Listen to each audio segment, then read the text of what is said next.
Presidente, eu me sinto muito lisonjeado por, nesse momento, estar falando na tribuna da mais alta casa do Parlamento brasileiro. Estar falando hoje no plenário do Senado. Quem diria? Um Senado que foi criado há 2.800 anos, por volta de 2.200 anos, onde os membros que constituíam o Senado eram os mais sábios, os anciãos, aqueles que tinham o poder de coroar e depor reis. Hoje nós estamos numa sessão solene no Senado para homenagear uma pessoa que tem uma história muito bonita no nosso país, Jaime Tomás de Aquino, que faleceu há quase 10 anos, em 2015. Tomás de Aquino, que talvez felizmente não pôde testemunhar o declínio ditatorial que o Brasil se encontra agora, que foi-se do nosso país depois de muito ter produzido para a nossa sociedade, para a nossa civilização, e por sorte foi antes de testemunhar a desfaçatez, a destruição que se encontra no nosso Estado e a nossa nação. Presidente, o senhor sabe que eu tenho a mais alta estima pela sua pessoa. Lhe admiro, talvez dentre o Senado, a pessoa que eu mais vejo como sendo uma pessoa aguerrida, guerreira, corajosa, o senhor sabe que é o senhor.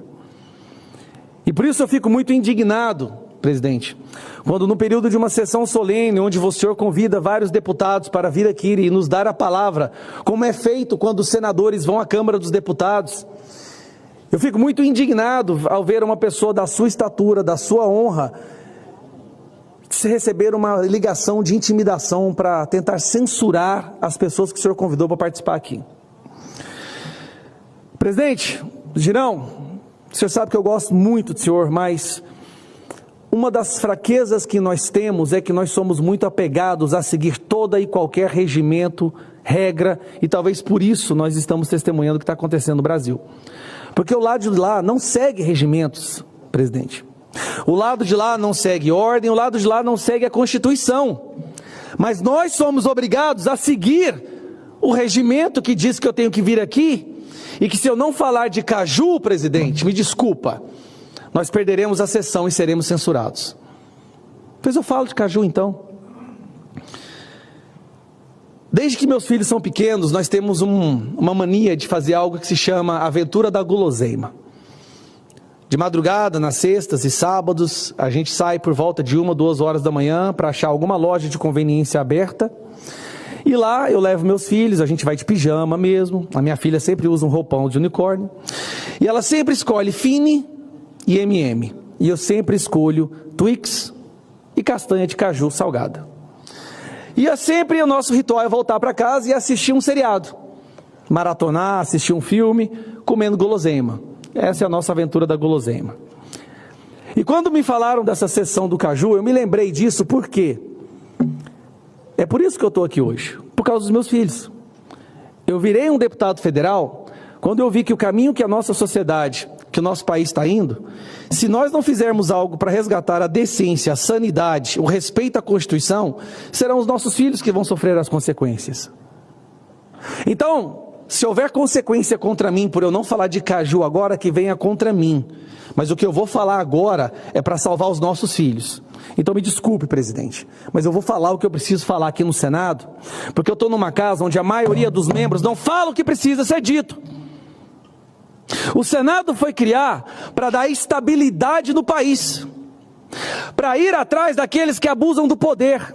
Um Senado que foi criado para coroar e destituir reis, hoje coroa um ditador. Porque pela não ação dos membros desse Senado, hoje nós temos medo de participar de um grupo de WhatsApp e dar um joinha, de compartilhar uma coisa nas nossas redes sociais.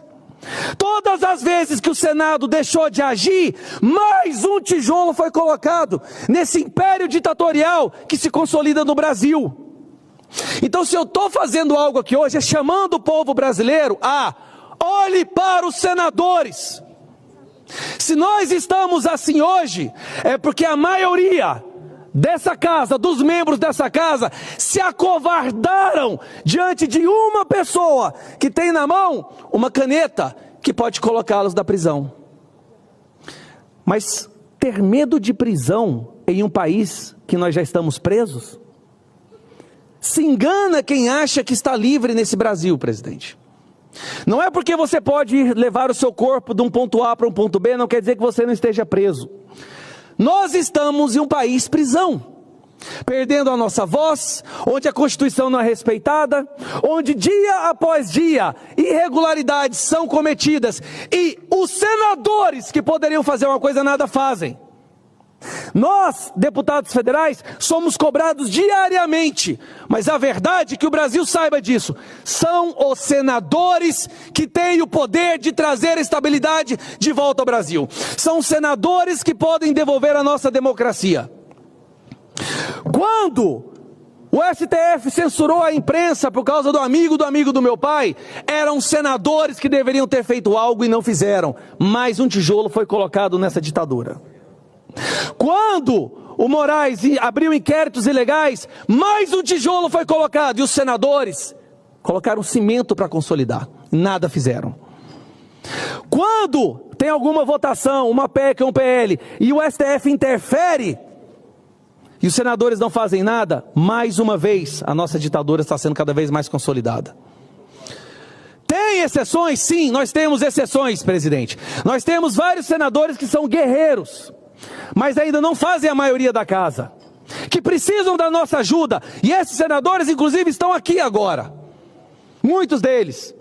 Mas eu sei que há senadores, sim, que lutam pelo Brasil, mas infelizmente a maioria da casa não coopera, presidente.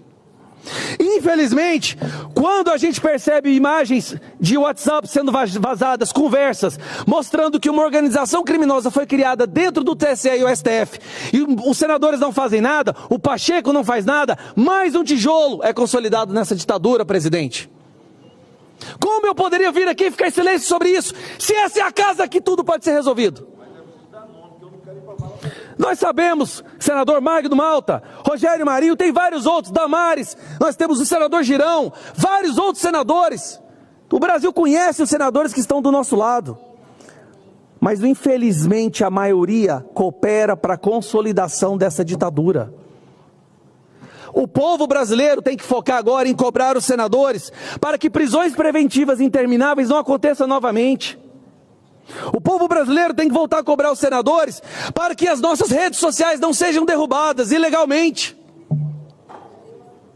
Nós chegamos num nível que nós não sabemos mais o que fazer, Van Hatten. O que mais nós podemos fazer? Que PEC, que PL, não adianta. Se a gente propõe uma PEC, um PL, vai ministro do STF ligar senador ameaçar, ligar para deputado federal ameaçar, como que a gente aprova alguma coisa? Ameaça de prisão. Nós não podemos legislar, presidente.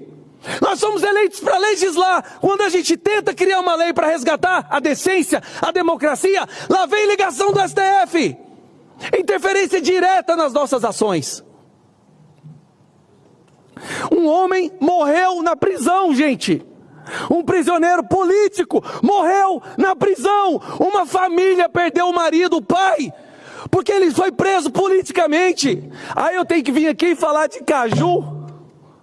Vocês estão de brincadeira comigo? Não só nós estamos numa situação onde um membro do STF, ele é vítima, acusador, investigador e juiz, como nós tivemos agora recentemente o caso da família Montalvani, onde não só não era vítima, o laudo pericial saiu agora, onde o filho dele deu um tapa na cara, deu um tapa na nuca do cidadão. O cidadão leva um tapa na nuca do filho do ministro do STF, e depois a família é investigada, Polícia Federal invade a casa, os bens são apreendidos, a vida é destruída. Então não é só vítima, acusador, investigador e juiz, não. É agressor, acusador, investigador e juiz. Senadores, pelo amor de Deus, que legado nós vamos deixar para os nossos filhos? Eu posso até ser preso, mas eu garanto que minha filha e meu filho vão ter orgulho de mim até o último dia da vida deles.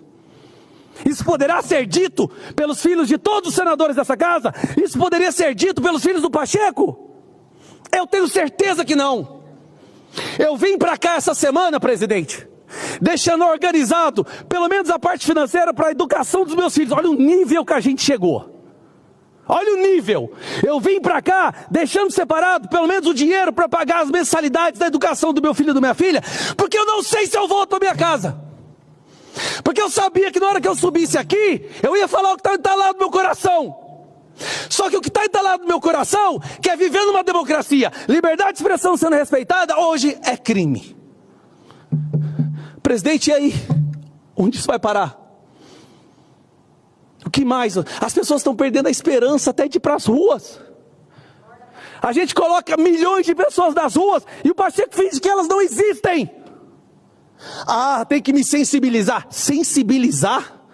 Quando um seu filho ou sua filha, Pacheco, falar algo que o Moraes não gosta e for preso, aí você vai estar sensibilizado? Porque tem filhos de centenas de milhares de pessoas presos, porque falaram, porque foram para uma manifestação, porque publicaram algo extremamente perigoso no celular. Chega de tentar resolver essa questão com PEC ou com PL. Nós precisamos colocar milhões e milhões de pessoas nas ruas. E na semana seguinte, apresentar o pedido de impeachment com o maior número de assinaturas de deputados da história. Nós já temos 145 deputados que assinaram o pedido de impeachment do Alexandre de Moraes. Somando os votos desses deputados, são 17 milhões de pessoas. Cadê os outros deputados para assinar esse pedido de impeachment? Todos têm que trabalhar agora. Então eu peço perdão, presidente, porque estava entalado no meu coração há muito tempo. E aqui era o lugar que eu tinha que falar isso.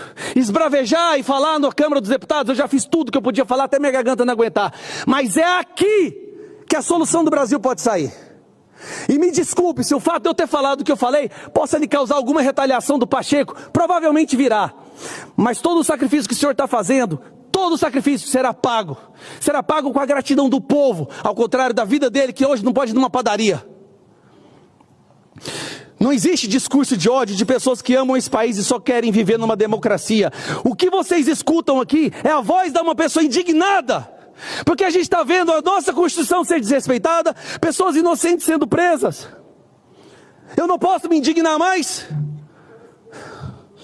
Então, presidente, para concluir, eu gosto de caju. Espero que falar isso impeça o senhor de ser penalizado pelo que está acontecendo, presidente. Obrigado. Muito obrigado.